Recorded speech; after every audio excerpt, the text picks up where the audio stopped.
మీరందరూ చూస్తూ ఉన్నారు. రాష్ట్రంలో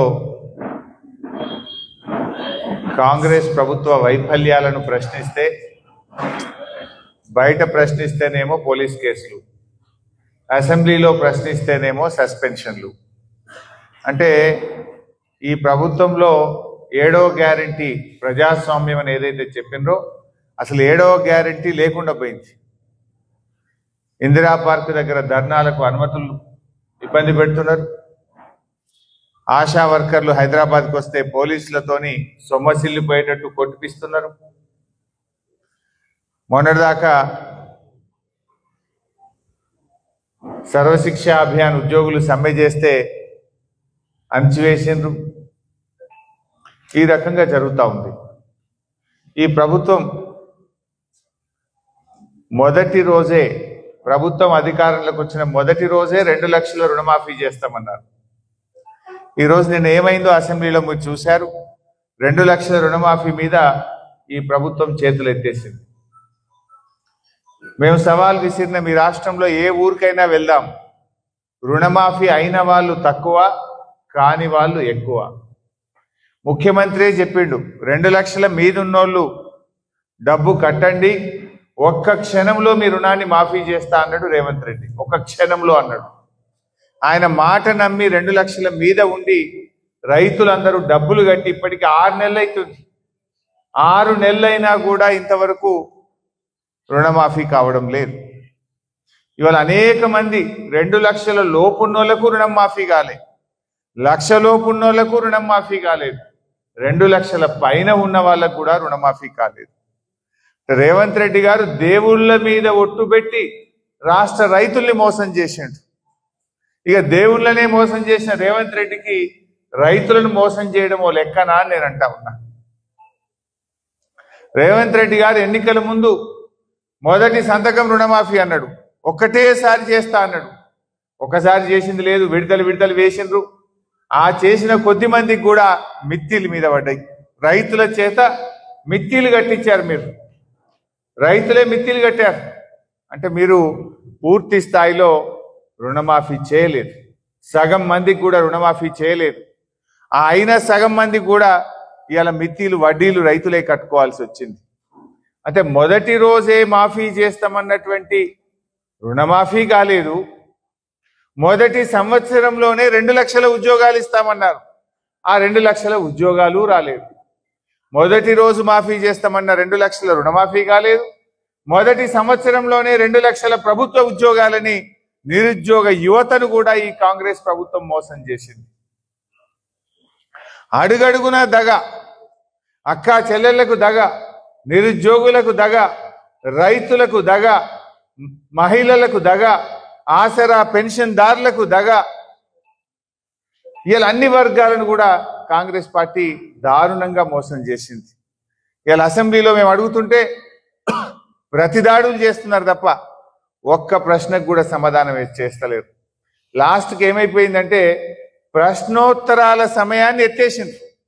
అసెంబ్లీలో క్వశ్చన్ అవర్ లేదు. ఇప్పుడు ఒకటే రోజు క్వశ్చన్ అవర్ పెట్టిండ్రు. మేము అడిగే ప్రశ్నలకు సమాధానాలు లేక, సమాధానాలు చెప్పడానికి ముఖం చెల్లక ప్రశ్నోత్తరాల సమయాన్నే రద్దు చేసి పడేసిండ్రు. అసెంబ్లీలో క్వశ్చన్ అవర్ లేకుండా చేసిండ్రు. Question hour is a mandatory.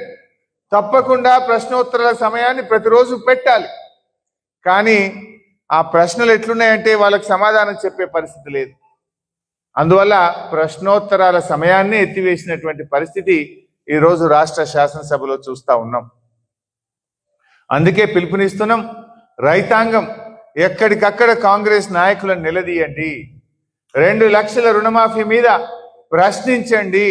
ఎందుకంటే రుణమాఫీ అయిపోయింది అంటున్నారు. మేము అడిగిన బట్టి విక్రమార్కని అడిగిన, పోదామా ఈ రాష్ట్రంలో ఏ ఊరికి పోదాం, రుణమాఫీ అయిందంటే నేను క్షమాపణ చెప్తా, మీరు సిద్ధమా అంటే నోరు మెదపడం లేదు తుమ్మల నాగేశ్వరరావు గారు.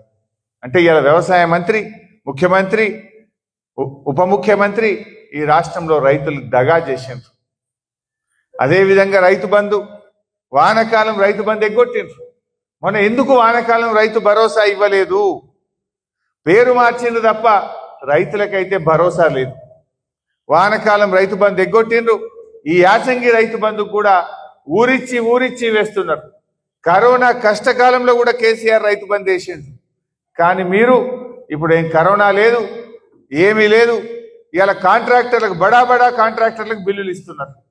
ఈ రాష్ట్రంలో 14,000 కోట్ల రూపాయలు కాంట్రాక్టర్లకు బడా కాంట్రాక్టర్లకు బిల్లులు ఇచ్చారు. బడా కాంట్రాక్టర్లకు 14,000 కోట్లు బడా కాంట్రాక్టర్లకు ఇవ్వడానికి బిల్లులు వస్తాయి. రైతు బంధు ఇవ్వమంటే డబ్బులు ఉండయి మీకు. రిటైర్ అయిన ఉద్యోగులకు ఇవ్వమంటే డబ్బులు ఉండయి మీకు. ఇలా అంగన్వాడీ టీచర్లకు ఇవాళ 25వ తారీఖు, ఈ రోజు కూడా ఈ రాష్ట్రంలో అంగన్వాడీ టీచర్లకు జీతాలు పడలే.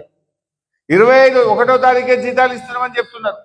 చిరు ఉద్యోగులు అంగన్వాడీ టీచర్లకు ఇవ్వాలని కూడా ఈ రాష్ట్రంలో జీతాలు పడని పరిస్థితి ఉన్నది. ఇది చాలా మోసపూరితమైన ప్రభుత్వం. కేవలం మాటలే తప్ప చేతలు లేవు. ఎక్కడ కూడా అభివృద్ధి జాడలేదు.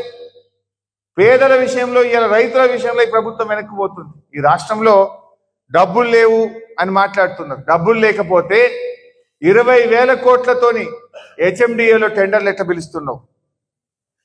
15,000 కోట్లతోని హైదరాబాద్ మెట్రో వాటర్ వర్క్స్ HMWSలో టెండర్లు ఎట్లా పిలుస్తున్నావు? 7,000 కోట్లతోని GHMCలో టెండర్లు ఎట్లా పిలుస్తున్నావు?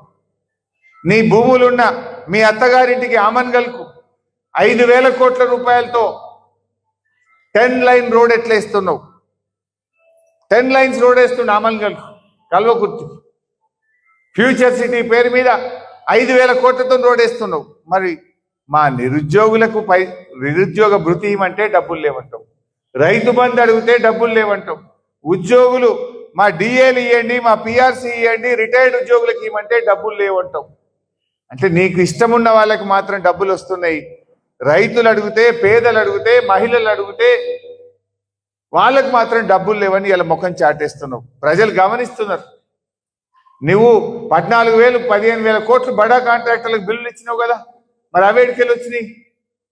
పేద కాంట్రాక్టర్లకు, సర్పంచ్లకు బిల్లులు ఇవ్వమంటే ఇవ్వవు. 10 లక్షల లోపు చిన్న కాంట్రాక్టర్లకు బిల్లులు ఇవ్వమంటే మాత్రం డబ్బులు లేవంటారు. బడా కాంట్రాక్టర్లకు ఒక్కొక్కరికి 1,000 కోట్ల రూపాయలు ఇస్తుండ్రు. కమిషన్ల కోసం, పర్సెంటేజ్ల కోసం ఇస్తున్నారు.